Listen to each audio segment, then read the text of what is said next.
आज हम लोग नावाडी से जो हमारे केंद्रीय कमेटी के अध्यक्ष टाइगर जयराम माथुर जी आए नावाडी में तो झंडा फहराने के लिए। तो दादा आप लोग कितने सीटों पर सुनिश्चित कर पाए कि जो कंफर्म हो गया कि ये प्रत्याशी इस सीट से मतलब दावेदारी पेश कर रहे हैं? आप बोले थे कि 15 अगस्त को जो है हम क्लियर करेंगे बहुत सारे सीटों में जो हमारा ये प्रत्याशी होंगे जो चुनाव लड़ेंगे।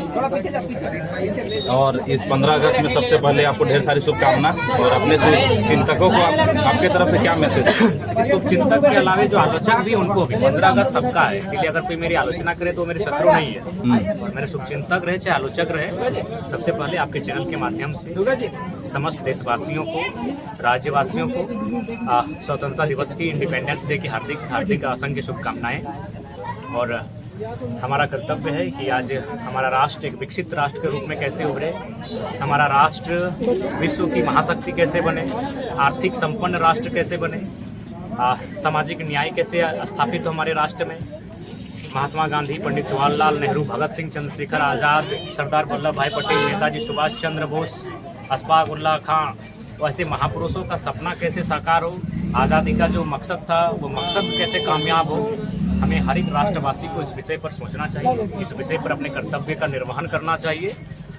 इसी के साथ मैं पूरे देश को स्वतंत्रता दिवस की हार्दिक शुभकामनाएं देता हूं और साथ ही एक संदेश भी कि देश प्रेम। आज स्वतंत्रता दिवस की जब बात आती है तो हमें देशभक्ति और देश प्रेम का एक जुनून उमड़ता है, अच्छी बात है। हर किसी को देश से प्रेम करना चाहिए, हर किसी को अपने राष्ट्र से प्रेम करना चाहिए। देश प्रेम दो शब्दों के मेल से बना होता है, देश प्रेम, इसका अर्थ होता है देश से प्रेम। लेकिन हमें लगता है कि देश से प्रेम, इसका परिभाषा क्या है? देश से प्रेम मतलब देश के पहाड़ों से प्रेम, देश के नदियों से प्रेम, देश के नालों से प्रेम, उससे ऊपर देश के मनुष्य से प्रेम होना चाहिए। देश प्रेम मतलब तिरंगे से, राष्ट्रगान से प्रेम से कहीं ज़्यादा ऊपर इस देश में जो मनुष्य है, जो आपके भाई है, जो आपके इस देश के निवासी हैं, उनसे प्रेम होना देश प्रेम कहलाता है। लेकिन दुर्भाग्य, खासकर जो लोग आज तिरंगे को सलामी देंगे, ज़्यादातर तिरंगे को फहराने का काम सबसे ज़्यादा सरकारी दफ्तर में होंगे, और वही वीडियो एक लाचार व्यक्ति से 20,000 रुपये मोटेशन के लिए लेता है, तो ये तो देश प्रेम नहीं है। वही थाना प्रभारी एक लाचार व्यक्ति जब उसके दफ्तर में जाता है तो उससे एक बदसुली की स्वभाव में बात करता है। वही मंत्री आज किसी के पास 10,000 करोड़ की संपत्ति है, किसी के पास 20,000 करोड़ की संपत्ति है, तो ये देश प्रेम नहीं है। इसीलिए हमें लगता है देश प्रेम की परिभाषा को बदलना होगा। देश प्रेम की परिभाषा को लोगों ने केवल भावनाओं में रख दिया है, 15 अगस्त और 26 जनवरी के कुछ गीतों में रख दिया है। वो गीत सुनते हैं तो नो डाउट हमारे शरीर के जो रोंवे हैं वो खड़े हो जाते हैं, सिहर जाते हैं। लेकिन देश प्रेम का असल मतलब होता है जो देश के लोग हैं उनसे प्रेम होना चाहिए, उनसे प्रेम होना चाहिए वे लोग, यानी उन तक सामाजिक न्याय कैसा स्थापित हो। आज जो सबसे ज़्यादा झंडा तोलन का काम इस देश के मंत्री करेंगे, और उन मंत्रियों के बारे में आप रिकॉर्ड पता कीजिएगा, किसी का 10,000 करोड़ का प्रॉपर्टी है, तो ये देश प्रेम की परिभाषा नहीं है। अतः अगर देश प्रेम उमड़ता है, देशभक्ति उमड़ती है, तो पहले देश प्रेम की परिभाषा को समझिए। और मेरा जो विवेक कहता है और मेरे जो विचार कहते हैं कि देश प्रेम का मतलब सबसे पहले देश के इंसानों से प्रेम, उसके बाद देश की संपदाएं हैं, देश के जो भी व्यवस्थाएं हैं, जो देश के कानूनें हैं, सबसे प्रेम कीजिए। लेकिन सबसे पहले देश के इंसान से प्रेम होना चाहिए। और यहाँ एक इंसान दूसरे इंसान को गिराने में है। यहाँ एक वीडियो, एक सीओ 20,000 रुपये का लाचार व्यक्ति से मोटेशन के नाम पे मांगता है और वो प्रखंड कार्यालय में गर्व से तिरंगा फहराता है, वो देश प्रेम नहीं है। तो मेरा हिसाब से, और देश के प्रधानमंत्री थे अटल बिहारी वाजपेयी, वे भी कहते थे कि कलकत्ता के फुटपाथों में जो नंगे बदन आंधियाँ सहते हैं, उनसे जाकर पूछो वो 15 अगस्त के बारे में क्या कहते हैं। उनसे जाकर पूछना चाहिए हमें कि 15 अगस्त के बारे में वो क्या कहते हैं। चलिए दादा, बहुत बहुत थी। और आप लोग कितने सीटें में? देखिए, आवेदन अभी देखेंगे जाके, और उस आवेदन के हिसाब से हम लोग टिकट की घोषणा करेंगे। जहाँ तक देखिए, बारिश का दिन था और यही 10 तारीख से बारिश थोड़ा जोर से पकड़ा है, तो खेतीहर लोग हैं, झारखंड यानी कृषि प्रधान राज्य है, तो थोड़ा सा विलम्ब हुआ। और हमारे प्रोटेम जो प्रभारी बने हैं, आज हम लोग का लास्ट हो जाएगा आवेदन का। जो भी आवेदन देंगे, जैसे मान के चलिए ये डुमरी विधानसभा, अगर डुमरी विधानसभा में 10 लोगों ने आवेदन दिया, जैसे DN महतो, इजराइल दा, फुलमती दी, अगर इन्होंने आवेदन दिया तो हम 10 का आवेदन प्रोटेम प्रभारी को सौंप देंगे।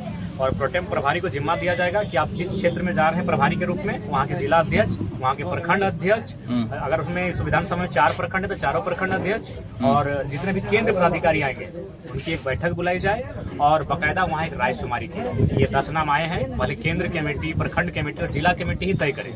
अगर वो सक्षम नहीं है तो इंटरनली उनका नाम लिख के कागज में देंगे, उनके नाम के आगे वो हस्ताक्षर करके देंगे कि हमें प्रत्याशी के रूप में पहले नंबर पर ये पसंद है। हम ये नहीं कहेंगे कि सिर्फ हमें DN महतो पसंद है, हम ये भी कहेंगे कि हमारा पहला चॉइस है डीएन महतो, अगर डीएन को आप नहीं देते तो दूसरा चॉइस है इजराइल, तीसरा चॉइस है सत्या।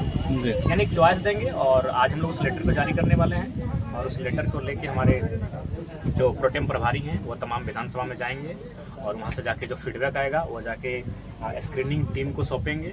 स्क्रीनिंग टीम रिफ्रेश करके संसदीय बोर्ड को सौंपेगी और संसदीय बोर्ड बहुत जल्द जुमरा के पहाड़ में बैठकर या पारसनाथ के पहाड़ में बैठकर पहली सूची की घोषणा करेगी। और देखते हैं कि नहीं संगठन में बहुत से विधानसभा है जो अपने ही संगठन के लोग ही गुटबाजी कर रहे हैं कि बहुत से और ये भावना रखने हैं विधायक हमको बनना है, वो अगला आदमी सोच रहा है विधायक हमको बनना है। ये गुटबाजी को आप किस तरह खत्म करिएगा? देखिए नया दल है तो इन सब चीज़ों से हम इनकार नहीं करेंगे कि नहीं हो रहा है, झूठ नहीं बोलेंगे।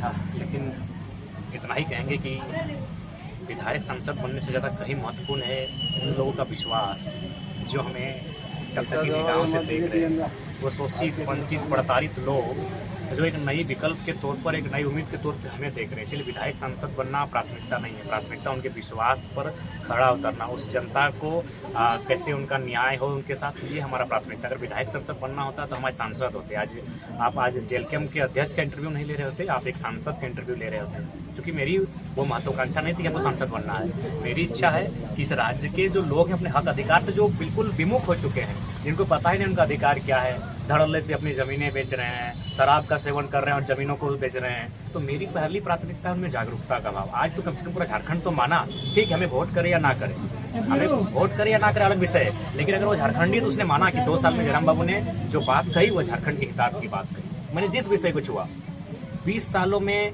200 नेता मिलकर जिन विषयों पे बात नहीं किए थे, अकेले जयराम महतो और उनकी साथी उन विषयों पे हम लोग बात करें, चाहे वो विषय विस्थापन का हो, चाहे वो विषय पलायन का हो, चाहे वो विषय स्थानीयता का हो, चाहे वो विषय भाषा संस्कृति परंपरा का हो, चाहे वो विषय झारखंड अलग राज्य करने के आंदोलन का हो। इन विषयों पर कोई बात नहीं करता था। कई नेता तो ऐसे थे जो चुनाव के समय ही घर से बाहर निकलते थे, फिर चुनाव लड़ते थे, अगर हारते थे तो फिर अगला चुनाव में दिखते थे, और जीतते तो वही नली गली सड़क पुल पुलिया का काम में व्यस्त होते थे। नई बात कुछ भी नहीं होता था। झारखंड को सुरक्षित कैसे करना है, घेराबंदी कैसे करना है, इस पर कोई बात नहीं करता था। तो ये तो है कि बीते 2 साल में भले वो मेरा आलोचक हो सकता है, लेकिन जो विषय मैंने उठाया है और जिन तार्किक शब्दों के साथ मैंने तमाम सवालों का हल किया है, उत्तर दिया है, ये भी कहीं ना कहीं वे लोग भी इसकी प्रशंसा करते हैं। तो हम लोग का काम है जागरूकता। तो अगर कोई गुटबाजी है तो मैं उनसे यही कहूँगा कि विधायक सांसद से ज़्यादा इम्पोर्टेंट है जनता। हम 5 साल विधायक बनेंगे, लेकिन ये हमारा झारखंड जब तक धरती रहेगी तब तक रहेगा। कम से कम आने वाले 50 साल का तो फ्यूचर कर लें हम लोग। झारखंड वासी प्राथमिकता है और अगर गुटबाजी है तो उसके लिए हम लोग सख्त कार्रवाई करेंगे, जो ऐसा करेंगे। चलिए बहुत बहुत धन्यवाद जयराम जी आपका।